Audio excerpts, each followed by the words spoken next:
New York City has just elected their first openly socialist mayor, Zohran Mamdani, self-proclaimed socialist with many communist policies ready to go, as well as very problematic I'm trying to no stance when it comes to the Jewish people, as we've seen even with some of the results. But this is the sort of the path New Yorkers have chosen, and it ended up being that I think he won a little bit over 50% of the vote. So even technically, if Sliva did drop out and it was just Andrew Cuomo versus Mamdani, it looks like people of New York would actually prefer somebody like Mamdani. So this is the state of the world, or at least state of the New York right now. Intifada is being globalized, you could say. So welcome to the Daily Objective. Joining me today is Alex after a little bit of time. I'm not sure when we had you last, but yeah, I mean, Alex, any opening thoughts? I'm not sure if you've been watching. I mean, I have been watching the. I guess I'll just throw in one more thing. My sleep schedule is like screwed up a little bit, so I go to sleep at like 6 a.m. So I was up anyway, and it was me at like 3 or 4 a.m. You know, I had the website ready for the results. I refreshed, and suddenly 90% counted. Mamdani is leading by 100,000 votes. Mamdani won. So usually I'm with elections, I'm like refreshing the website like every minute just to see. And now it was very sudden. So yeah, Alex, any opening thoughts from you? Yeah, I mean, I people keep saying things like, oh, he's a socialist, or oh, he's a communist, or oh, he's an anti-Semite, or oh, he's a jihadi. I don't think he's any of these things. I think this guy is an actor. I mean, his family, his mother's like this Hollywood kind of, documentarian or something to that effect, and With quite ties to successful. Qatar. Well, quite successful at that, right? He reads to me just unbelievably kind of trite, just fake, just glib in the extreme. It's almost like whenever somebody asks, like challenges him on something that he says, you kind of have this almost like this AI that's glitching kind of thing. Like, oh, what am I supposed to say? What am I supposed to say? He doesn't know how to respond to it. So if he was somebody who was a kind of a social communist with convictions, like a person who really believes in communism, I would say, well, that would be really scary.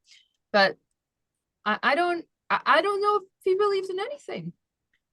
I mean, the acting is just so pathetic, and you see that with the accents, he's and the way he pretend. I mean, he classic politician. He pretended to be African American. I mean, it's wonderful.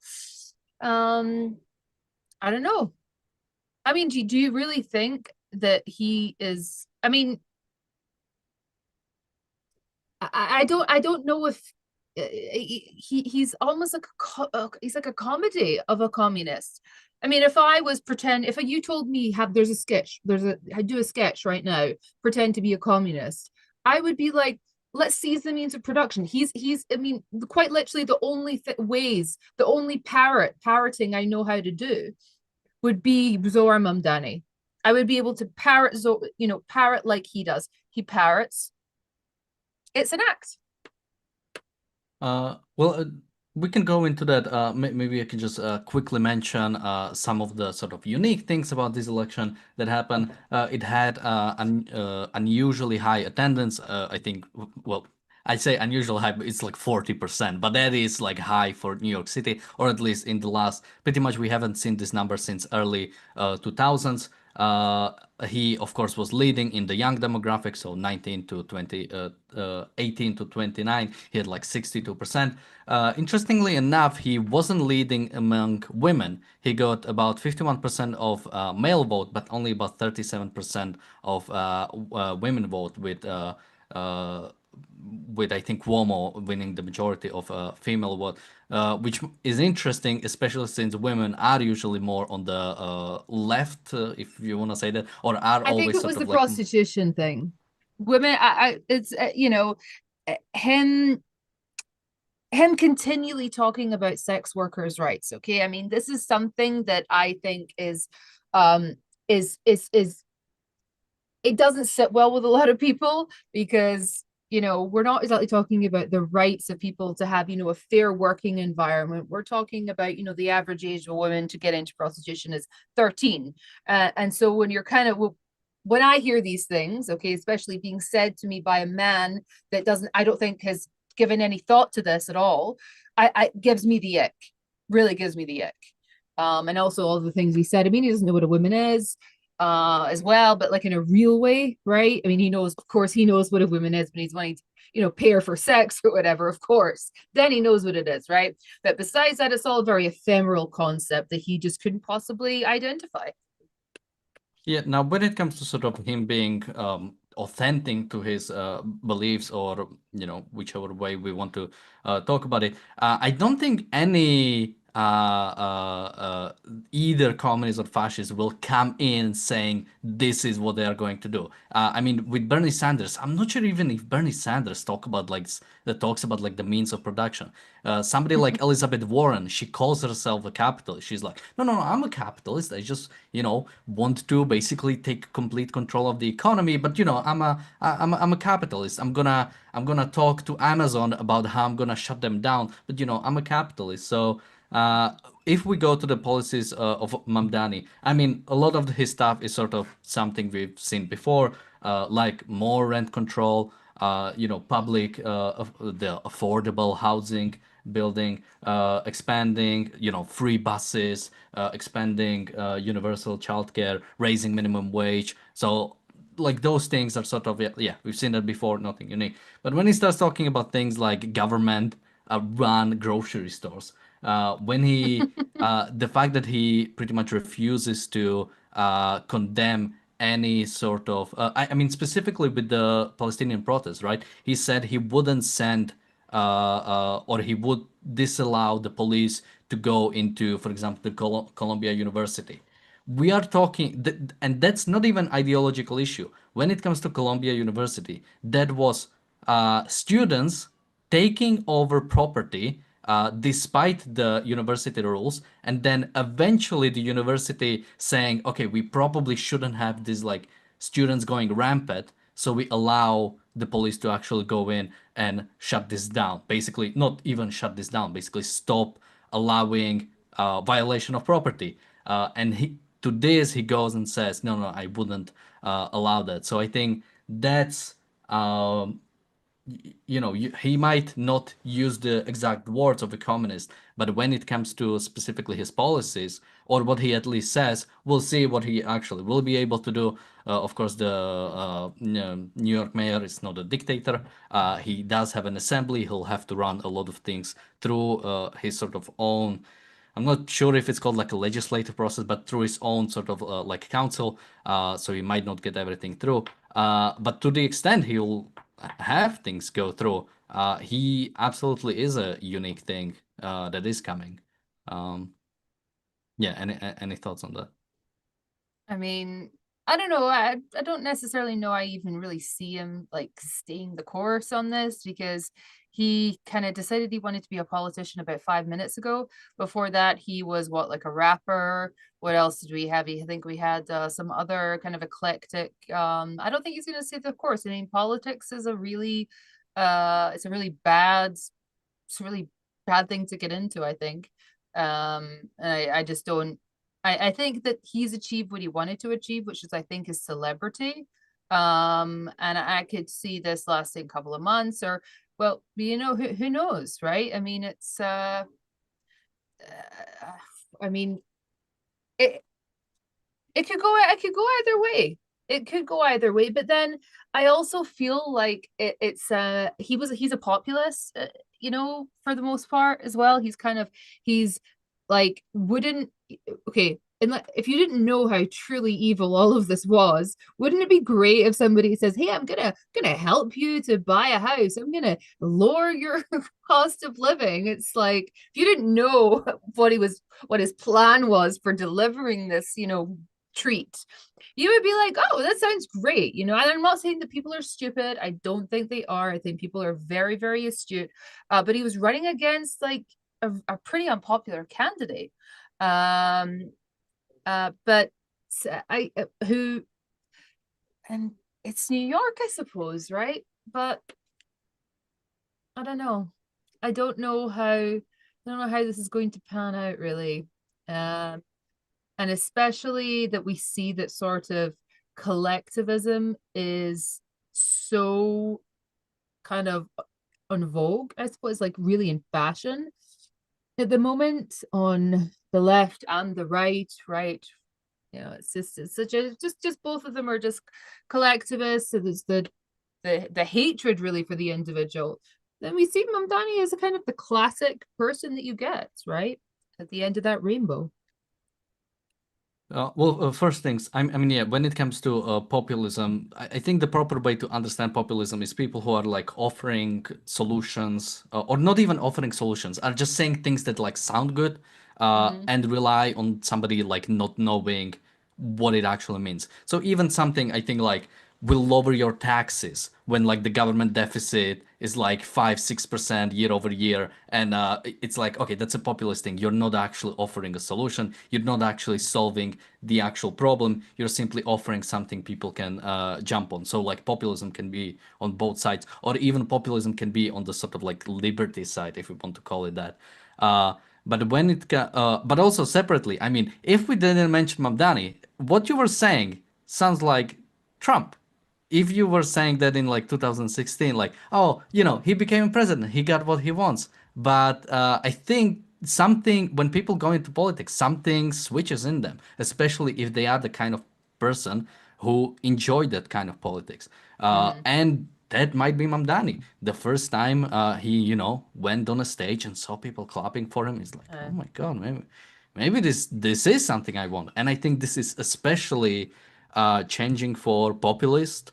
I think they are the most susceptible to that because you don't have any principles, you don't have anything you stand for, and you'll just go for whatever is sort of popular. So, or sort of whatever gets you the claps. And if somebody like New York City is already going if we stay on the topic of Israel, Mm-hmm. going the anti-Israeli route, is going the pro-Palestinian side. Having somebody like Mamdani there, he'll be like, he might not be ideological, but he might jump on it. And he is jumping on it, right? He wouldn't talk, he wouldn't condemn sort of the globalized Intifada, wouldn't condemn these movements. And he is using it to his benefit, right? I'm not sure if you've seen this clip of Tucker Carlson and Marjorie Taylor Greene, like congratulating Mamdani for, he's the one candidate who doesn't talk about Israel. He's the one candidate who isn't. I'm not sure what exactly they said, but if you remember the debate where there was a bunch of potential New York mayors, it was like everybody's first trip is going to be to Israel, and Mamdani was the only one saying, "No, I'm not gonna do that." And that resonates with people. Uh-huh. Well, he's sort of he's kind of emblematic really of the time, isn't he? Right? Mamdani, that he's sort of jumped on this. The thing about populism is that every political candidate to some degree is a populist, right? Because it's kind of like they're always saying there's this evil kind of regime out there, okay, of which we can't name because we don't really know what it is. And it's the reason that you're down. But if you kind of, entrust me with the power, I'm going to make sure that they don't, continue to get their evil ways. Okay. And it takes kind of various different forms. Okay. But it you see it a lot in Mamdani. It's the billionaires. It's the we're poor because of billionaires. It's so rich here because of billionaires, or I suppose if he was on the other side of the political aisle, it would have been because of immigrants, or so it's the same kind of nonsense, okay? Because it's easy, I suppose, maybe to explain that in 30 seconds. And I think that, I was don't remember why, but I was listening to a podcast, I think, that had RFK RFK senior speaking, and he was speaking to an audience about, and he just kind of casually slips in all of these, references to like Greek gods and these kind of obscure like historical figures. He was not dumbing anything down for anybody, right? I mean, it was a very inaccessible political speech, but everybody, it sounded great. The message was actually much deeper. I did not like, Bobby Kennedy, but it was, but it's the kind of this opinion nowadays that you really have to speak to people in this extremely immature, um glib soundbite kind of way. Otherwise, they're just simply not going to be able to grasp what it is that you're saying. And I think that's how you get people like Zora Mamdani. Okay. If you ask him to speak for longer than 20, 30 seconds, then he's totally stumped. He's like, it's this rambling on, Same with Tucker Carlson. Tucker Carlson, you can get like a 20-second clip. I just think Tucker Carlson probably quite smart, but you can get 20-second clips where he just sounds just really, spot on about something. Okay. But then you listen to it in the wider context of 2 hours. It's rambling, it's reaching, it's just kind of garbled. But you can pick out 30 seconds from that, right? That's gonna make, is going to sound great, I suppose. Yeah, and that is the unfortunate state of the culture right now. And as I said, Mamdani exactly ran on that. I mean, his TikTok clips, or he is the TikTok mayor. He is somebody who did this 1 minute, 1 minute clip on why government-owned grocery stores are going to be good. 1 minute for rent control. 1 minute for, everything. And he won among the young people. This is how. This is how you I guess you win. So yeah, I mean on some level we are talking about New York City, more left wing city that you can find. So there is some cope in that maybe everything isn't as bad. But also for the next, I'm not sure how long is mayor elected for. Is it just 4 years or is it more? Maybe somebody can remind me in the chat. It is four. I think it is 4 years. But yeah, let's just say for next 4 years we have this 30-something-year-old uh, socialist who is going to be inviting the world leader to come to the UN. He's the first time Netanyahu comes to the next UN General Assembly is going to be an interesting event. Although I don't think New York City mayor can do anything about it. But still, it's somebody that is there.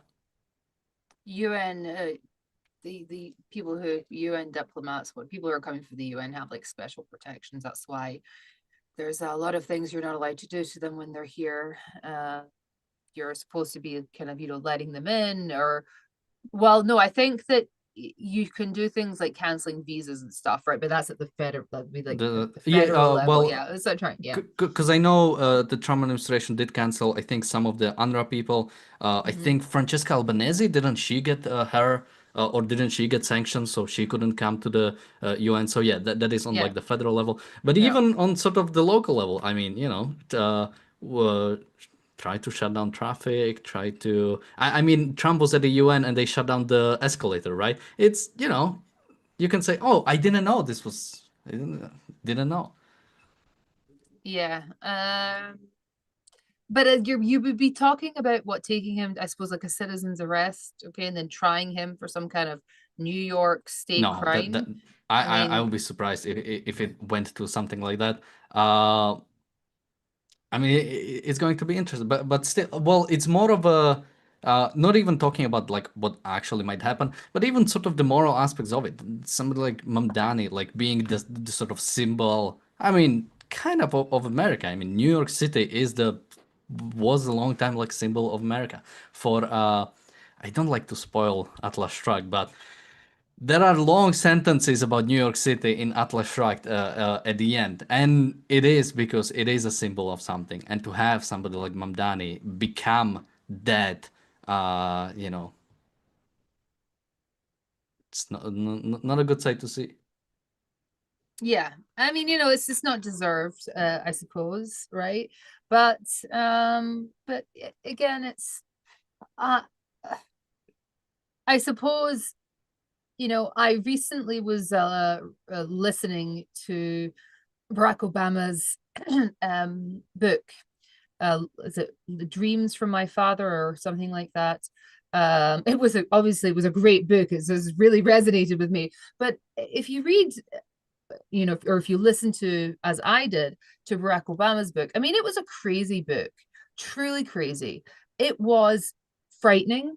He's talking about all kinds of post-colonial gobbledygook in that book. I mean, really, it sounds like the ramblings of a madman, ramblings of a crazy person. Okay, and he's obsessed with his father, who was just abandoned him, basically, right? Who, for all he didn't know.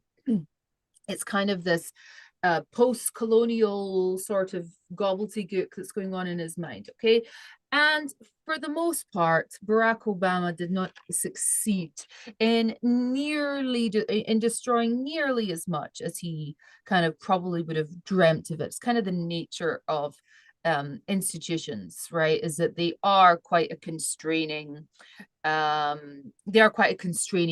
Okay, and they do, even though Mamdani has of course won, he doesn't have that much political capital to just do whatever. Okay, he still needs to kind of, you know elections are very stabilizing things. Okay, thinking about being accountable to people, being accountable to citizens. Yes, it can be destabilizing in a way, right? As in, you can't plan 20 years ahead of time, but it keeps you in check, right? And so if anybody really is feeling kind of desperate about this whole thing, then just read a couple of quotes out of Barack Obama's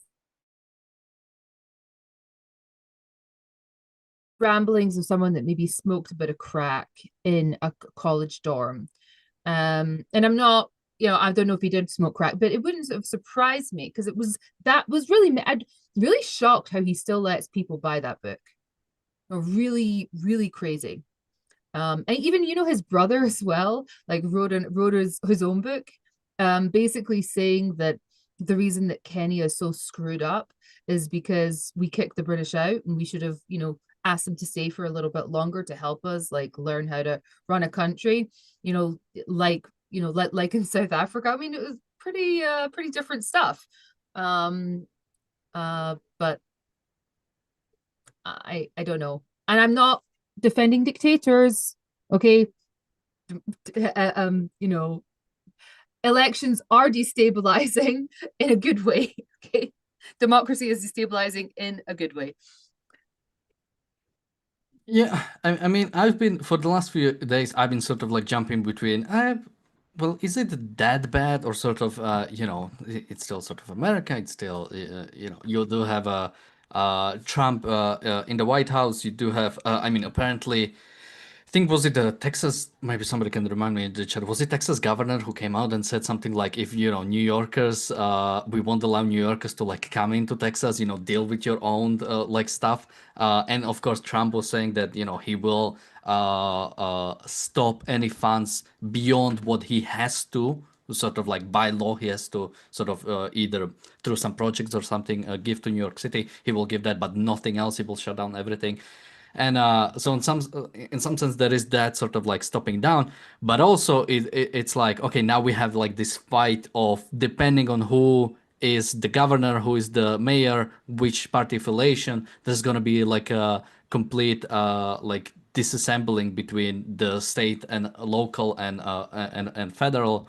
um, but even it's interesting how many parallels are there to Trump, because you said, we still have elections, people accept elections, and I'm reminded of Trump in January 6th, and it's like, oh. It's how long can this really stay on? It's yeah, institutions and sort of law is good only as far as people are actually willing to follow it, and that is the same thing might happen sort of local in New York City, right? It's like, yeah, law, having law on books is good, but are you willing to enforce it? And what happens when somebody is not willing to enforce it? I mean, are we gonna have National Guard in New York City in the next few years or so? Mm. We have just a few minutes, so any last thoughts from you? Yeah. Well, okay. Just a kind of a one last thing on that. Like you mentioned, kind of January 6th. Well, what happened on January 7th? Right. I mean, you had a very boring like ceremony where they just sort of banged it through to the next, like banged through, like they all took us, it was nothing. They just passed on to the next stage. Okay, it was like a routine. The world, it went crazy for a couple of hours, and then the institution, kind of, took over in the best way, right? As in what needed to happen happened. Okay. And so I think that is in a way, it's quite reassuring, you know. Um, even in a place like Israel that is way more lawless. Okay, and when I say lawless, I don't mean like in criminality. Way more lawless is in like the people who have a lot of power get away with a lot, right? Even us, even our, like, military lawyers, okay, who engage in a conspiracy, are not getting away with it, okay, in the end, right? I mean, yes, it's taken 2 years, or taken it just over a year and a half, whatever, but now the attorney general of the military is in jail, okay, and that's wonderful. And so I have strong, I have high hopes for the US and New York. Well, Well, maybe that's completely for a different show because I would disagree to some extent because erosion of institution doesn't just you don't just go from we are living in under law and suddenly not. It comes from gradual erosion until it collapses. And I think the fact that Trump wasn't impeached after January 6th, Trump was able to get elected again, and now is continuing with the erosion of the institutions is uh, a signal towards that this is happening, even though if Well, I don't know. I think, like, if you manage to get out of the 60s with all of like the assassinations and all of the like pretending to investigate crimes that happened there. And I'm not talking about, I don't believe that JFK is a big conspiracy, right? But I do believe that institutions tried to hide the fact that they were so incompetent. Um, so I think if you can get through that, then it's kind of a sign that it goes forward and back, I think, rather than it's on a slow degradation all the way sure. down. Here, because we need to wrap up, I would just say we didn't get out of it. It got worse, and it's gradually got worse. Like eventually, when Fed was established to take control of monetary policy of the whole nation, and when we got out of the gold standard, it's not like suddenly the whole American system is down. It's like, okay, another pillar is has eroded, and it's like, yeah, we might get out of it in a sense of the American system still exists, but eventually it might disappear. But for less positive stuff, check out the next episode that is coming up, which is Tucker Carlson versus Ben Shapiro. Who is gonna be the new sort of representative, or what face will the Republican Party choose? Will they go for anti-Semitism, as these are our friends to fight the left? So join us for that in just a few minutes. Thank you, Alex, for joining me today. Thank you, everybody, for watching, and we'll see you in a bit on the reality show.